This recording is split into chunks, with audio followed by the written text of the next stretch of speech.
legislador.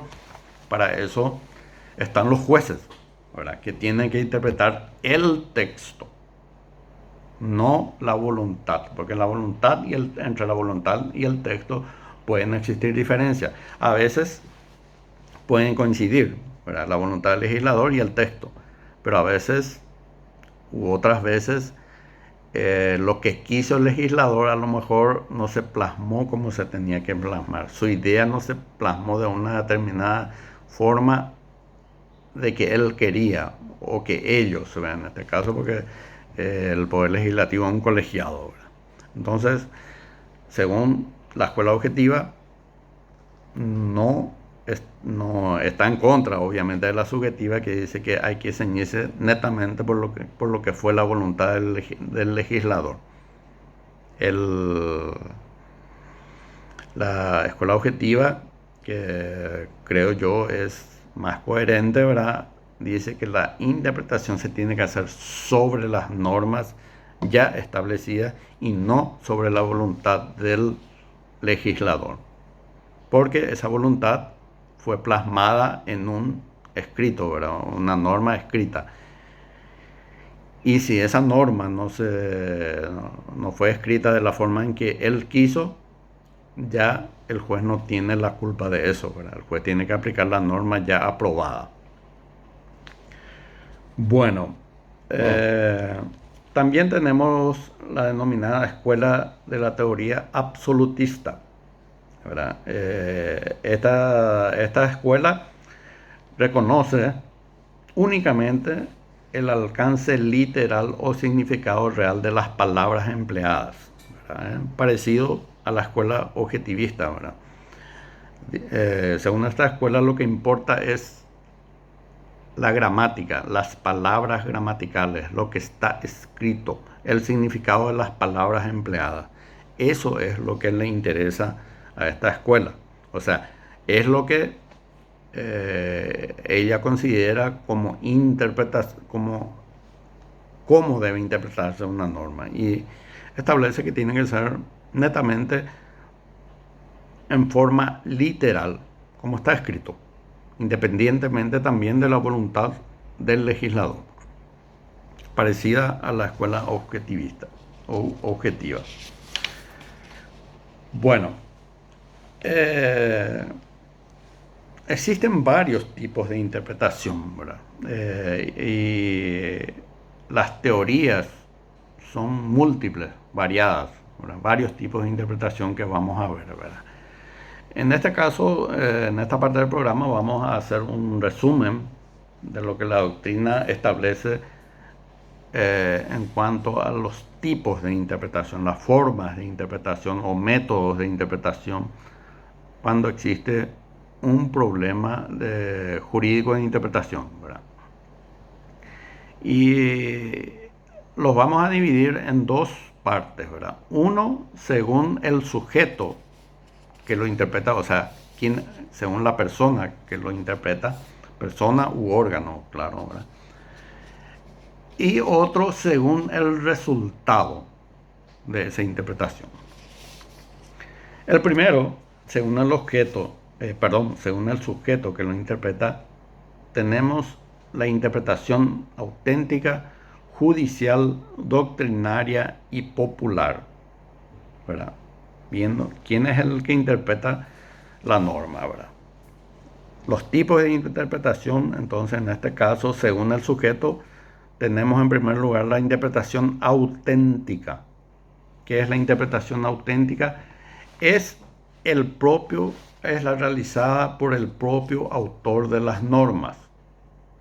Como ya dijimos anteriormente, en este caso serían los legisladores. La interpretación auténtica proviene del propio autor de la norma, o sea, los legisladores.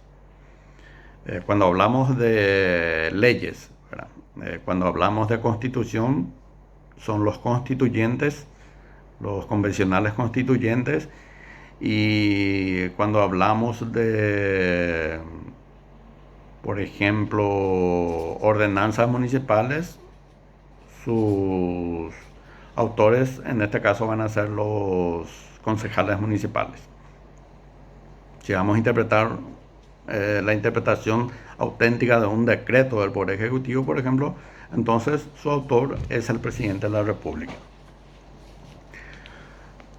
Esa es la primera interpretación o tipo de interpretación según el sujeto que lo interpreta.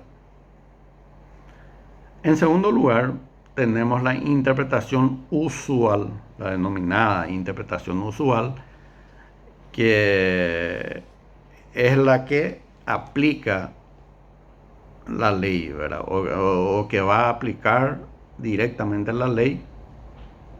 Y en este caso podemos tener la interpretación denominada judicial y la interpretación jurisprudencial.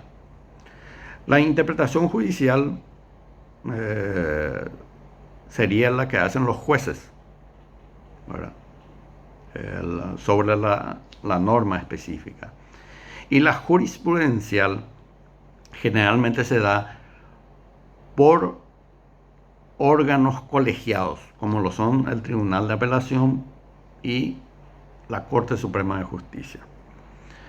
¿Por qué se lo llama jurisprudencial, ¿verdad? La jurisprudencia son fallos constantes y uniformes sobre una determinada cuestión, ¿verdad? O sea, si se interpretó una norma sobre, por ejemplo, un homicidio culposo de una determinada forma, dándole un sentido específico por el Tribunal de Apelaciones en lo penal y confirmado por la Corte Suprema de Justicia, entonces estamos ante una jurisprudencia. ¿Por qué? Porque en varios casos le dieron esa interpretación a un hecho parecido. Como dijimos en el ejemplo, un homicidio culposo, ¿verdad? ¿En qué caso se va a aplicar? ¿En qué caso una persona es culpable en un homicidio culposo, ¿verdad? ¿Cuáles son los elementos, los tipos y los elementos que deben ser cumplidos para que sea considerado de esa forma? Y esa interpretación lo hizo un tribunal de apelación o la Corte Suprema de Justicia, ¿verdad? Entonces, esos fallos firmes y constantes y parecidos, ¿verdad? Que son parecidos, son denominados jurisprudencia. La jurisprudencia en sí realmente tiene que ser el resultado de lo resuelto por un tribunal de casación, ¿verdad? Y en nuestro país, el único fuero que tiene un tribunal de casación es el fuero penal, ¿verdad? Entonces, si vamos a irnos por lo puramente técnico, jurisprudencia solamente existe en el ámbito penal. En otros ámbitos, no. ¿Y por qué es importante la jurisprudencia y el tribunal de casación? Porque si un juez o tribunales de apelación aplican una interpretación de la ley en forma equivocada a lo que ya el tribunal de casación lo ha hecho en forma firme y continua de una determinada forma y se contraría a eso, entonces se anula la resolución de los jueces y tribunales de apelación, ¿verdad? En este caso, en nuestro país, como le dije, el único que tiene un tribunal de casación es el fuero penal, y lo hace la Sala Penal de la Corte Suprema de Justicia, que vendría a ser el Tribunal de Casación para estos casos. En los otros casos, si bien se recomienda seguir las resoluciones firmes de los tribunales o de la Corte Suprema de Justicia, Sala Civil, Sala Constitucional, de la niñez, contencioso, lo que sea, se recomienda que se siga esa idea o esa resolución de la última instancia. No es obligatoria. O sea, el hecho de que yo como juez o un tribunal resuelva de una forma diferente, no es causal de nulidad, como sí lo es en el ámbito penal. Bueno, vamos a pasar, no entrar demasiado en cuestiones concretas y procesales porque para no confundirlo. Bueno, entonces estamos ante una interpretación usual cuando la interpretación es judicial, realizada por un juez, o jurisprudencial cuando lo realiza un órgano del Poder Judicial colegiado, tribunales de apelación o Corte Suprema de Justicia en pleno o por salas. Bueno, después tenemos la interpretación doctrinal. Ahora, ¿qué es la interpretación doctrinal? Es aquella realizada por juristas reconocidos, que puede ser un abogado en el ejercicio de la profesión, puede ser un magistrado, un reconocido magistrado, que a través de un texto, ¿verdad? Un libro o cualquier otra opinión que haya emitido sobre una cuestión determinada, una interpretación sobre una norma, se tenga en cuenta para la aplicación o la interpretación de una norma. Ustedes verán o van a ver cuando ejercen la profesión, si hay algún funcionario entre ustedes o personas que ya trabajen con abogados en estudios jurídicos, que muchos abogados al plantear una cuestión citan a ciertos juristas renombrados y que mencionaron en un libro el alcance o la interpretación y el alcance de una norma. Por ejemplo, en el ámbito procesal civil, es costumbre de muchos abogados, inclusive de jueces en su sentencia, mencionar al profesor doctor Hernán Casco Pagano, un reconocido docente de la Universidad Nacional de Asunción, quien ha lanzado varios libros de derecho procesal y que es de reconocida trayectoria profesional como abogado. Entonces, es una autoridad, digamos, en materia procesal civil. Entonces, muchos abogados al fundamentar o al fundar un escrito o al contestar una demanda y fundar el derecho de su cliente, lo citan a estos autores, ¿verdad? Tanto nacionales como extranjeros, ¿verdad? ¿No?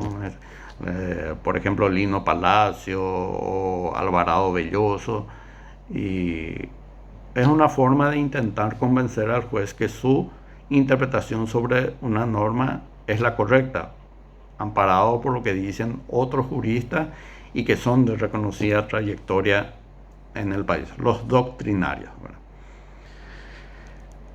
Esta interpretación, si bien es importante, ¿verdad? Tenerla en cuenta tanto para los abogados como para los jueces, no es obligatoria, como sí es la jurisprudencia y los casos de casación, en el cual se debe respetar y seguir esa misma línea. Puede entonces o los abogados o el juez al momento de dictar su sentencia decir no,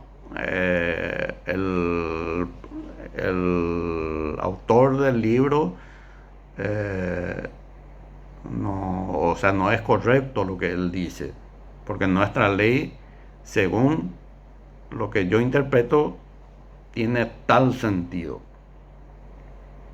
Entonces el juez puede o acoger la opinión del doctrinario o apartarse de él. No hay una obligación para que el juez tenga que necesariamente dirigir sus resoluciones o decisiones a lo que dicen los doctrinarios, ¿verdad? Pero reitero, es muy importante porque son estudiosos del derecho, son personas reconocidas en el ámbito del ejercicio de la profesión, la magistratura, en el ámbito del derecho. Entonces, hay que tener en cuenta, analizarla muy bien al momento de plantear una cuestión o de decidir una cuestión, si eso va en contra de lo que dice el doctrinario o por más de que, por ejemplo, la interpretación realizada por autores argentinos, ¿verdad? Que muchas veces los abogados, inclusive jueces, lo mencionan en su sentencia, pero por ser legislaciones parecidas, pero no iguales, a veces no es la correcta. No es la correcta porque algunas normas, por ejemplo, del derecho argentino son aplicables a nuestro derecho positivo, pero otras no. Otras tienen sentido diferente. Entonces, en esos casos, obviamente el juez no tiene que aplicar la interpretación doctrinal de un autor argentino, como vimos el caso, ¿verdad? Porque nuestra ley en muchos casos, y por ejemplo en un caso específico, no se ajusta a lo que es a lo que es la ley argentina. Entonces, por eso le digo, no es obligatorio la interpretación. Si bien es importante, no es obligatorio la interpretación doctrinal. El intérprete debe ser capaz de diferenciar si esa interpretación realizada por el doctrinario extranjero se ajusta o no se ajusta a nuestra legislación. Bueno, después tenemos la interpretación estricta, la interpretación popular. Como dijimos, o como les mencioné anteriormente, no necesariamente la interpretación de una norma va a caer en el abogado o en el juez, ¿verdad? Como el juez es el último intérprete, como dijimos, ¿verdad? Y el que va a aplicar las normas. También existe una interpretación popular, ¿verdad? Que no está prohibido, ¿verdad? Que una persona pueda interpretar y manifestar el alcance de una norma. Ahora, como lo hacen, por ejemplo, los periodistas, ¿verdad? No sé si en la clase de ustedes existirá algún alumno periodista, ¿verdad? Pero con eso no digo que todos están equivocados, ¿verdad? Muchos periodistas y los periodistas que en forma objetiva realizan su labor en forma objetiva, muchas veces hacen una interpretación correcta de la norma, pero otras veces no, ¿verdad? Otras veces lo hacen en forma dirigida, obviamente, para llevar agua hacia su molino o agua al molino del patrón, ¿verdad? Del dueño de la empresa, ya sea por ejemplo un diario, televisión, lo que sea, ¿verdad? Y en nuestro país se hace mucho eso, ¿verdad? ¿Por qué? Porque la prensa tiene un poder muy fuerte y en muchos casos convencen a las personas que no tienen un conocimiento muy fuerte, digamos, del derecho, entonces les convence una cuestión que no es así. La prensa muchas veces tiene que ser objetiva, ¿verdad? Y antes de lanzar esas opiniones, porque ellos son personas que emiten opiniones y forman esas opiniones a los lectores o a los que asisten a los programas de televisión, ¿verdad? Deberían de ser asesorados por abogados antes de emitir esas opiniones, ¿verdad? Pero igualmente, aunque sean asesorados por abogados, puede ser que ese abogado le establezca una ruta de interpretación de acuerdo a lo que el patrón le pide, ¿verdad? Y existen otros que no, ¿verdad? Otros periodistas que objetivamente informan y dan a entender las normas como realmente son, ¿verdad? O sea, el sentido de la norma como realmente debe ser. Y dentro de esta interpretación popular también están todos, ¿verdad? Eh, Inclusive aquel, sin demeritarlo, ¿verdad? Aquel vendedor ambulante o trabajador del mercado de abasto, quien en su momento tiene una herramienta para expresar lo que él piensa sobre una determinada o el alcance de una norma jurídica, ¿verdad? no está prohibido, ¿verdad? Pero lo que hace o lo que hacen estas personas es confundir más, ¿verdad? Pero para eso tenemos que tener la capacidad de interpretar las normas nosotros, los operadores de justicia y los estudiantes de derecho, para que no seamos engañados en nuestra buena fe, ¿verdad? Eh,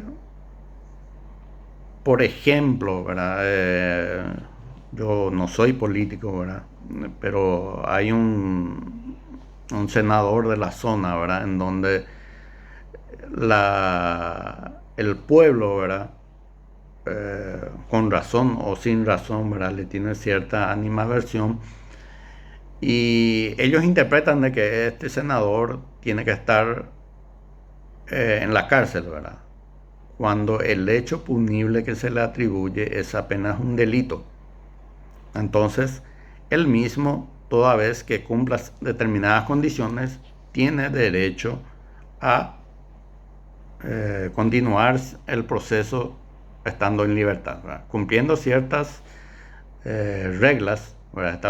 Reglas establecidas en la propia ley, tiene el derecho de estar libre, ¿verdad? No necesariamente porque uno no le quiera o porque uno considere que cometió un hecho punible grave, se tenga que aplicar la pena de prisión, ¿verdad? La pena de prisión es la última ratio, ¿verdad? Siempre hay que buscar, lo dicen los penalistas, ¿verdad? Una medida menos gravosa para la persona, respetando el principio de inocencia establecido en la Constitución Nacional. Otra cuestión de interpretación popular es que relativo a los políticos, ¿verdad? Existen ahora dos diputados que están privados de sus libertades en cárceles, en este caso cárcel militar, y otro creo que está en la agrupación especializada, uno por colusión o supuesta colusión, porque mientras no exista una sentencia no podemos ya darlos por culpables, con un narcotraficante, y otro por comisiones de corrupción cuando ejercía otro cargo público, ¿verdad? Estas dos personas están privadas de su libertad, ¿verdad? Y el pueblo está contento, ¿verdad? La interpretación popular en este caso, y le doy la razón, ¿verdad? Porque ya mucho tiempo estamos cansados de muchos actos de corrupción, ¿verdad? Pero, ¿qué dice la Constitución Nacional con relación a los legisladores, a los miembros del Poder Legislativo? Establece que ningún legislador puede ser privado de su libertad porque tiene fueros, ¿verdad?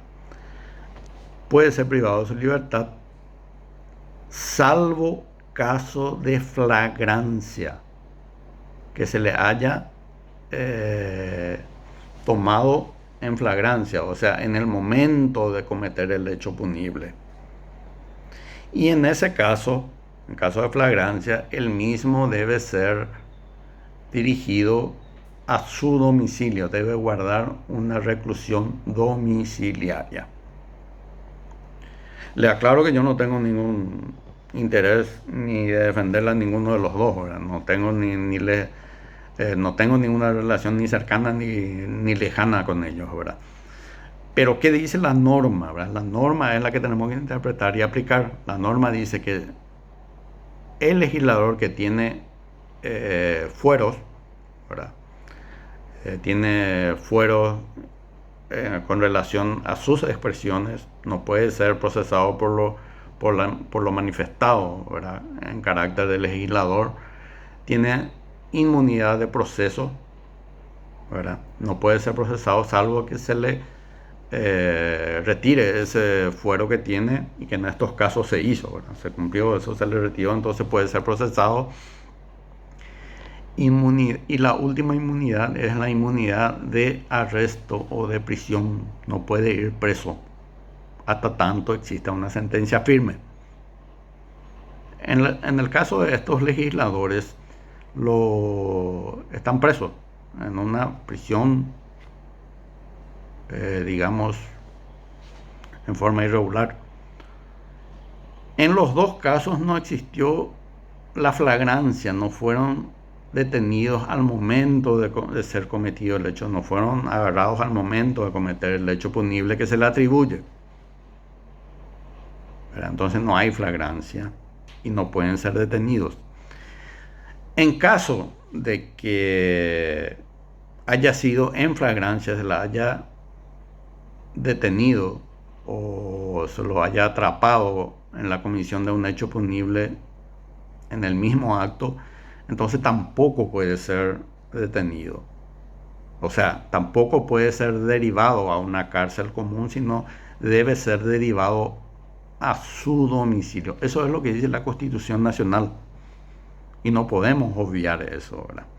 Bien o mal, no estamos nosotros para discutir eso. Vamos a discutir eso en una próxima constituyente y eliminar esa norma constitucional si no estamos de acuerdo. Pero en un Estado social de derecho tenemos la obligación de respetar eso. Más aún por el principio de apelación de leyes, y aunque una ley le faculte al juez a decretar la prisión de un legislador, eso no sirve. Se tiene que aplicar la Constitución, ¿verdad?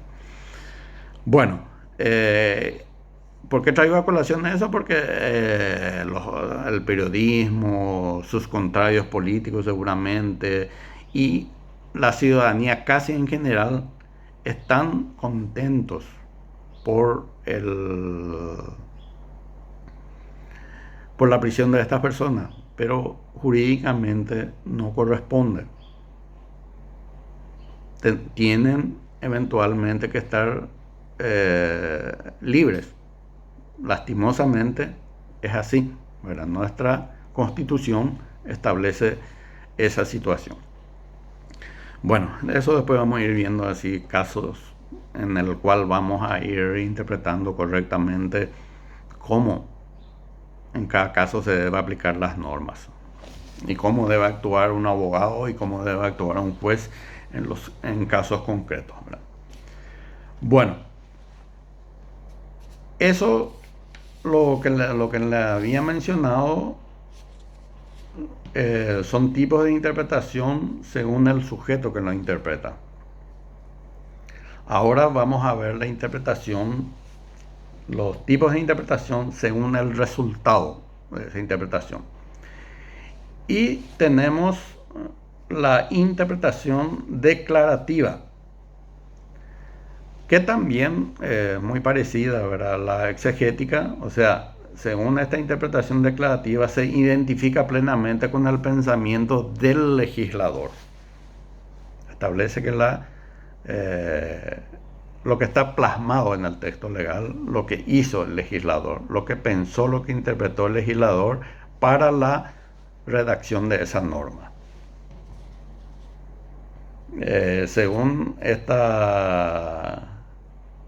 este tipo de interpretación, el juez desempeña una labor simplemente mecánica de aplicación de la ley. Bueno, que el juez tiene que aplicar, no tiene por qué interpretar o darle otro sentido, ¿verdad? Ya vimos ya le mencioné anteriormente que la cuestión no es tanto así, ¿verdad? Pero es un tipo de interpretación. O sea que el juez puede en determinados casos decir, bueno, la norma establece esto y yo no puedo separarme de esto. Tengo que aplicar así como está. Eso sería factible en caso de que la norma no tenga un vicio, ¿verdad? Que no tenga un error gramatical, que no tenga un error de congruencia, que no tenga un vacío, que no sea contradictoria con otra norma. Ahí sí aceptaríamos la interpretación declarativa y tener en cuenta solamente lo que está en el texto legal y que el juez tenga la obligación de aplicarla así como está.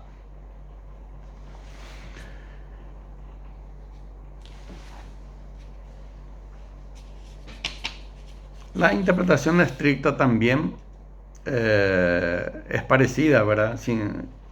La interpretación declarativa establece que lo que se debe tener en cuenta es el pensamiento del legislador, y la interpretación estricta dice que el operador jurídico se ciñe a lo que dice la norma, limitándose a aplicarla a los supuestos estrictamente comprendidas en ella. O sea, la interpretación sería una interpretación literal, lo que está escrito, ¿verdad?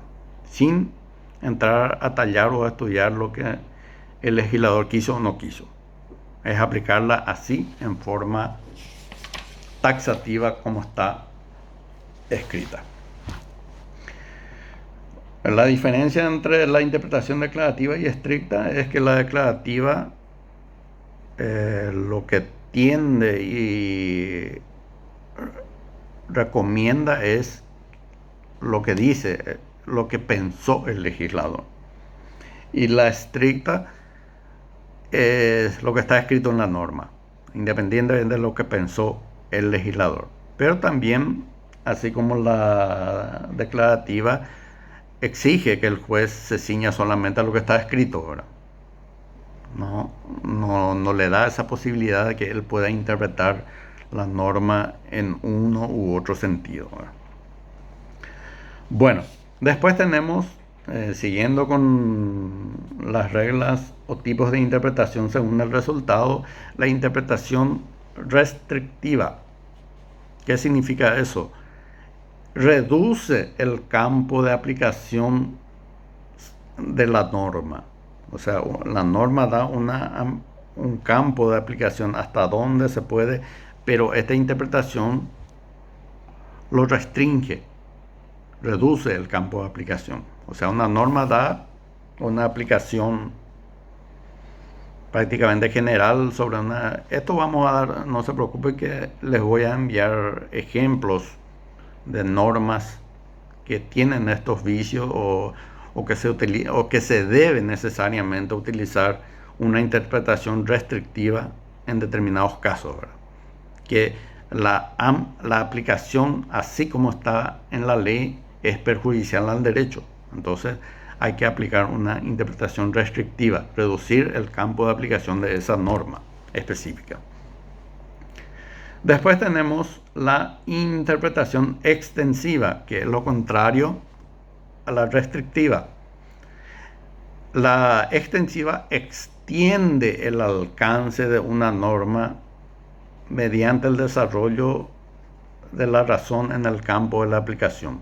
O sea, la norma establece en qué casos se aplica,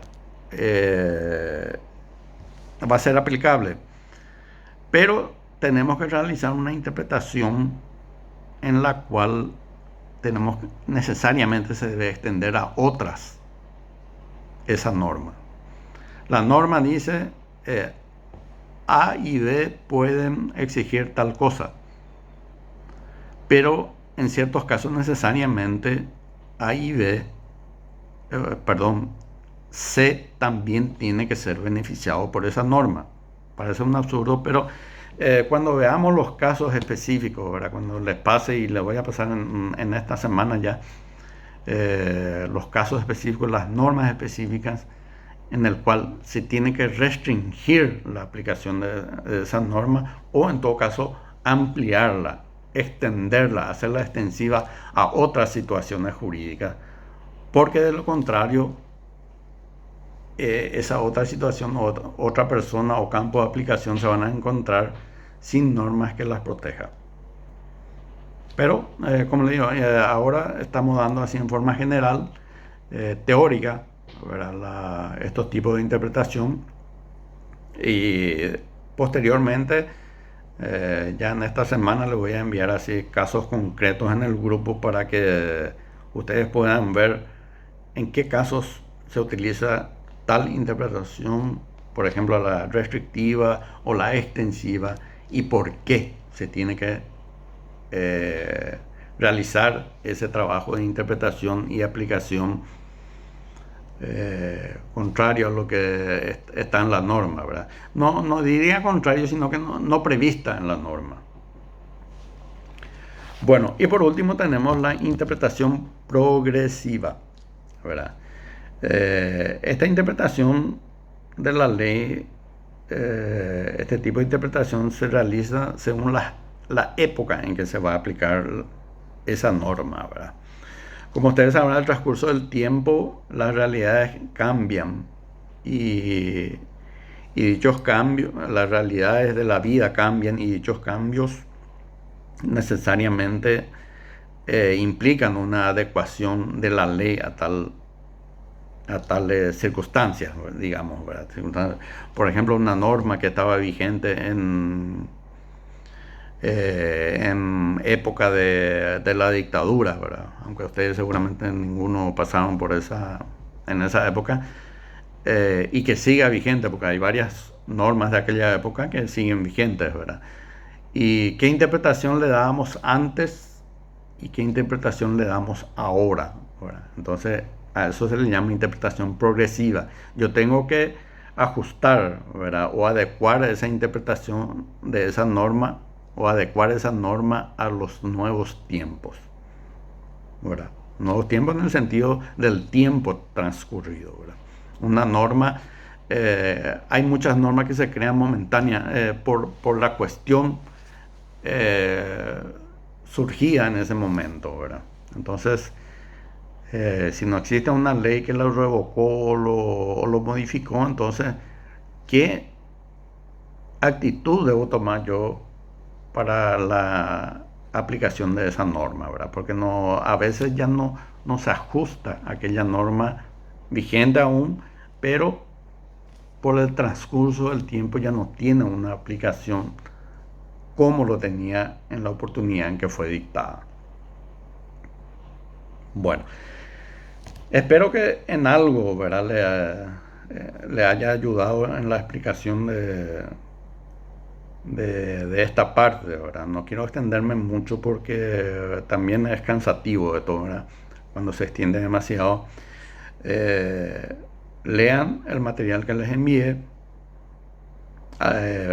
vean este video, ¿verdad? Y si existen dudas, pero estoy a las órdenes para disiparlas, ¿verdad? Ahora nos desarrollamos todo esta primera unidad o primer tema, ¿verdad? Nos quedamos, como les dije, para no ser muy aburrida la clase o muy cansativa, entonces vamos a quedarnos ahora en esta parte.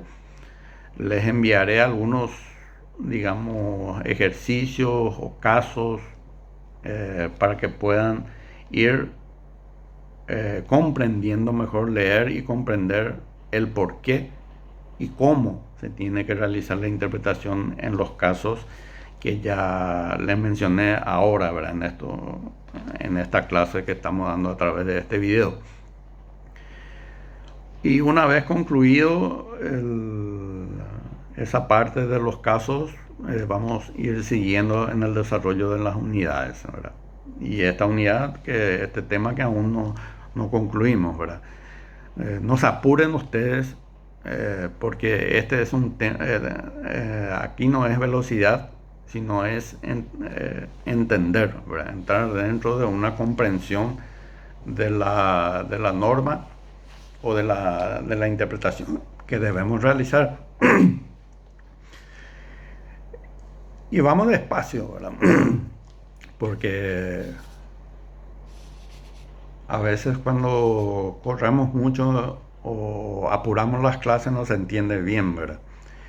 Y yo lo que quiero que ustedes entiendan, ¿verdad? Porque esto les va a servir mucho, no solamente para aprobar la materia, sino que tanto en los siguientes años de la carrera, en la interpretación de las normas, como en el ejercicio profesional, en el ámbito en el cual se van a desempeñar, ¿verdad? Porque esto es sumamente necesario y muy importante. Bueno, por ahora les dejo. Espero que en algo le ayude estas explicaciones que yo le di y haciendo una comparación con el material que le envié y más los ejercicios que le voy a estar enviando en estos días, mañana o pasado, con relación a cada caso concreto, cada norma o cada